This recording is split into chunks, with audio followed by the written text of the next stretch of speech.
listening to the voiceless and the vulnerable. That is how she wrote history. Now Chicago will tell her story. Ida B. Wells wrote, "The way to right wrongs is to turn the light of truth upon them." Her words ring true today, just as they did a century and a half ago. Ida B. Wells had the drive and the tenacity to dedicate almost 50 years of her life fighting for African Americans to have equal opportunity to seek life, liberty, and the pursuit of happiness in this country. Because of her work as a suffragist, Illinois in 1913 got the right to vote almost 10 years before the 19th Amendment was passed in 1920.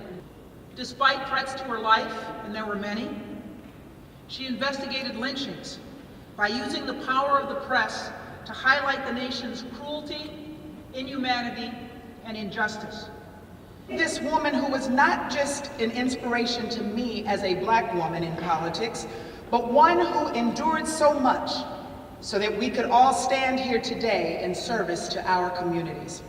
I want to say that I believe this honor is long overdue. I believe that it's wrong, that until this day, no street in downtown Chicago has ever been named for an African American woman.